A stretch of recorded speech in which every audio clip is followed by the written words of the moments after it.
sur le cas de mon sujet de thèse, la responsabilité administrative. Et dans ces cas-là, en 1998, on a fait un copier-coller du système espagnol. Il y avait un monsieur qui faisait son doctorat en Espagne, et Álvaro Hernández, et qui lui a dit, bon, pourquoi pas proposer l'idée de la responsabilité de l'administration publique. Donc, il est cherché dans toute la doctrine espagnole, comment ça marchait les lois en Espagne, et puis le législateur a fait un copier-coller. Sauf la partie de la responsabilité administrative, il avait un cadenas où ils se sont réservés une partie qui c'est la régularité des actes de l'administration publique.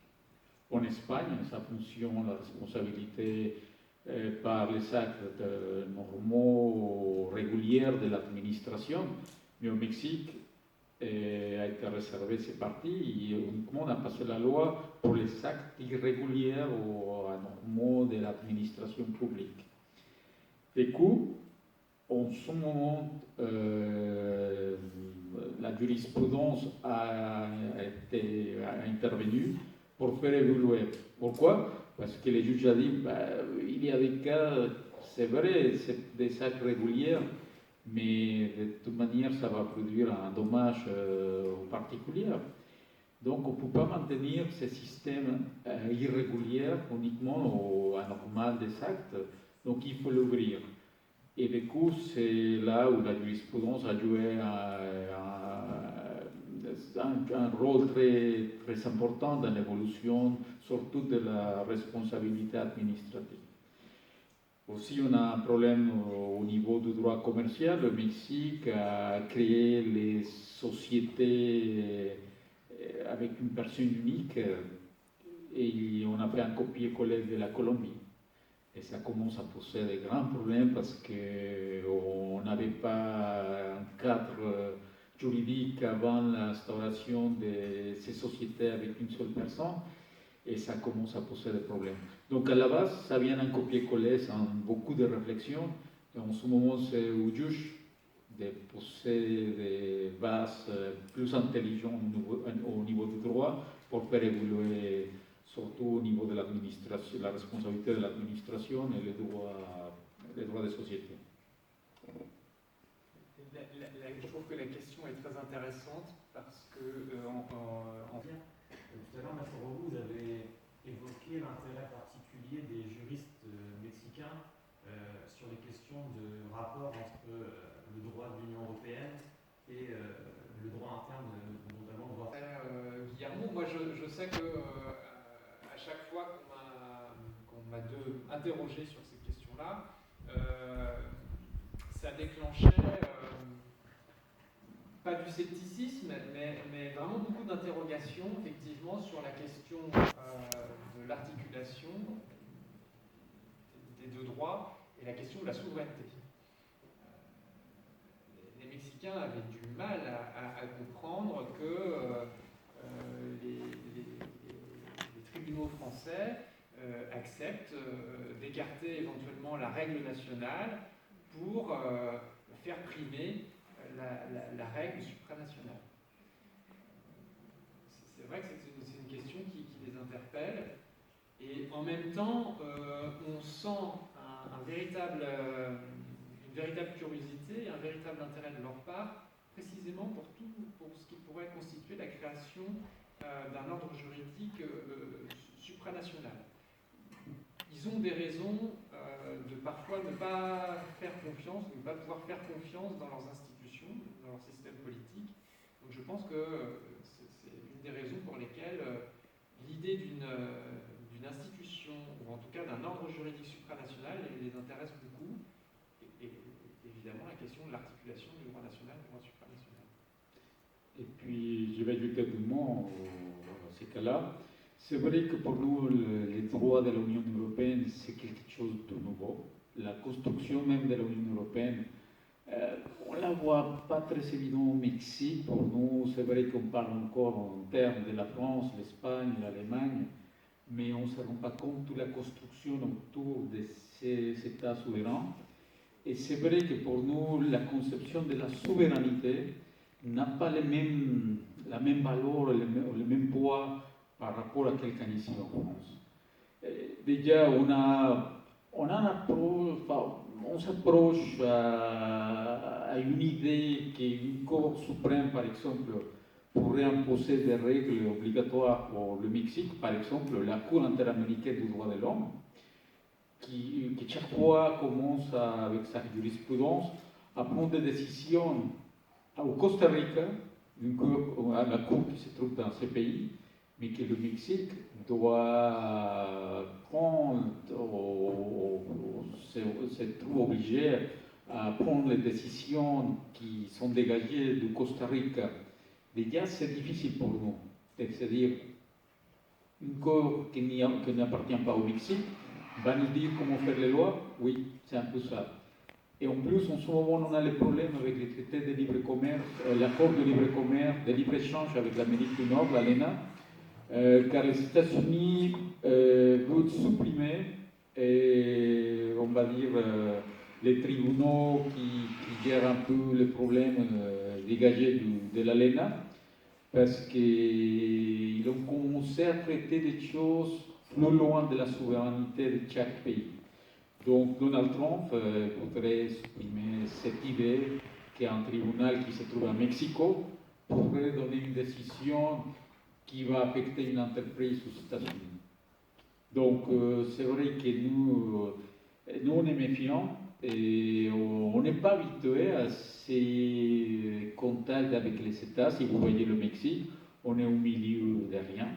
C'est-à-dire, pratiquement, on est à côté des États-Unis, avec une frontière de 3000 km, et au-dessus le Guatemala, mais à côté c'est l'océan Atlantique, le Pacifique, et on n'a pas ces liens étroits comme en France, avec l'Allemagne, l'Espagne, la Belgique, le Luxembourg, etc.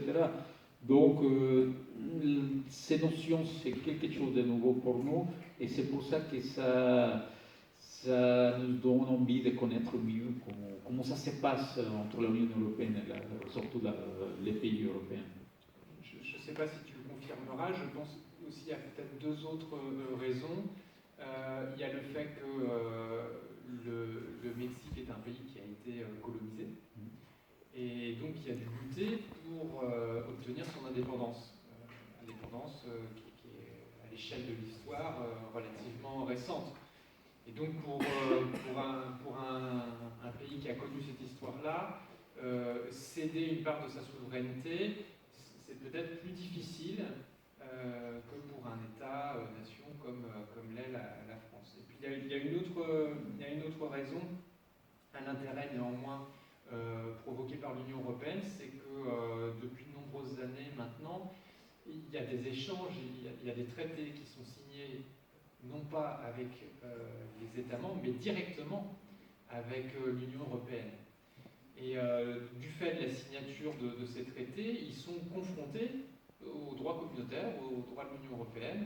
Alors, évidemment, pas tellement en matière administrative, surtout en matière commerciale. Et c'est la raison pour laquelle ils s'interrogent sur quel est ce droit qui n'existe pas à titre national, mais uniquement à titre supranational. Bien sûr, je confirme.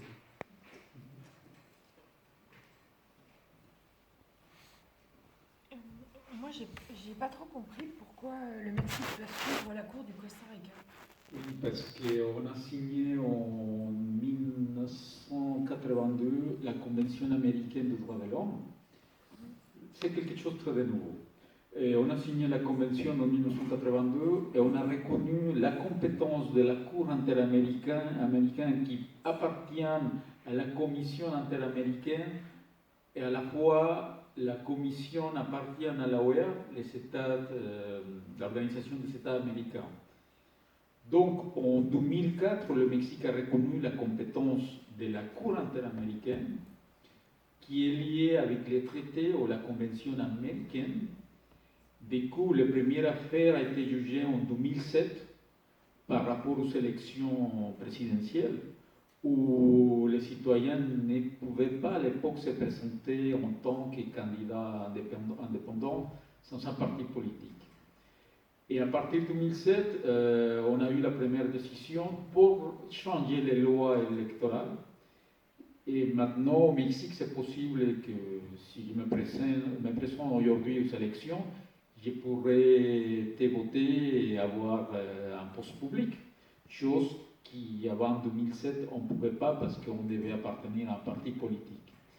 Et à partir de cette date-là, 2007, ça vient une petite révolution au pays parce que la Cour commence à demander à l'État mexicain de changer les lois, surtout les lois militaires, parce qu'à l'époque, en 1970, c'était très normal la disparition des personnes qui s'opposaient au régime politique. Et du coup, à partir de cette date-là, le Costa Rica, la Cour interaméricaine nous dit il faut changer les lois militaires, il faut changer les lois électorales, il faut changer les lois civiles, les lois pénales, parce qu'ils ils sont pas, on va dire, ne sont pas harmonisés à la Convention américaine. Et c'est là que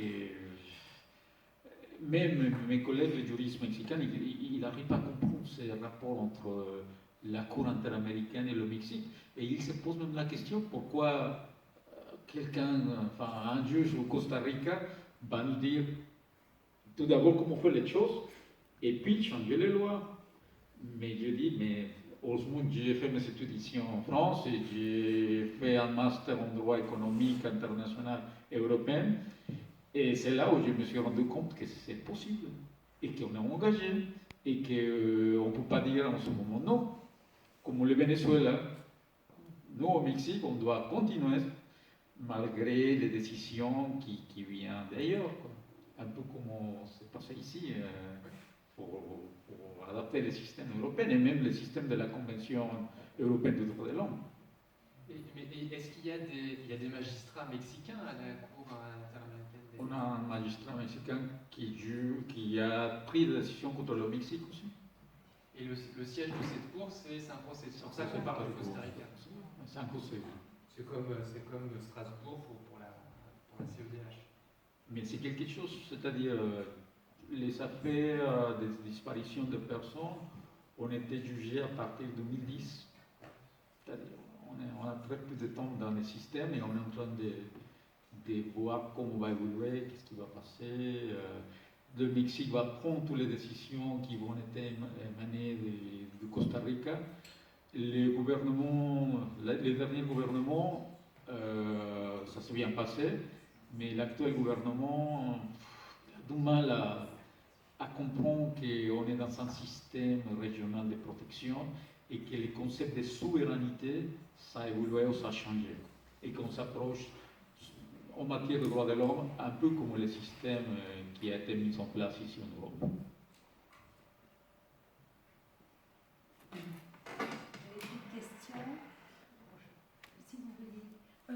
Une petite question. Juste le Conseil constitutionnel, il est indépendant par rapport au pouvoir exécutif ou alors c'est pareil qu'en France C'est complètement indépendant du pouvoir exécutif. Même le Conseil constitutionnel a une division très claire des fonctions entre l'exécutif, le législatif et le judiciaire, on appelle ça. Là où se trouve le Conseil constitutionnel, que c'est la Cour suprême de justice, que maintenant ils font que la fonction constitutionnelle, contrôle de constitutionnalité. Et c'est les magistrats, les grands magistrats, un peu comme en Espagne, tout est unifié par la Cour mexicaine, qu'à la fin tout finit là. Et au-dessous, chaque État a aussi son pouvoir judiciaire, mais pas un contrôle de constitutionnalité. C'est uniquement au niveau national. Est-ce que parmi les étudiants qui sont là, il y en a qui ont déjà eu des expériences à l'étranger ou qui pensent en avoir une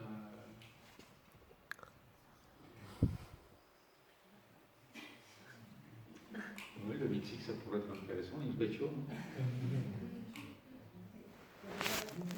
Qui viennent de l'étranger et qui ont intégré le master cette année, qui viennent de Côte d'Ivoire et qui viennent de Madagascar et qui peuvent justement nous permettre de nous enrichir de leurs connaissances, de leur pays d'origine. Et il faut dire qu'on a une convention avec l'Université de Bretagne Sud. Et si vous vous intéressez de venir au Mexique, il ne faut pas hésiter à prendre contact avec Madame Molinero.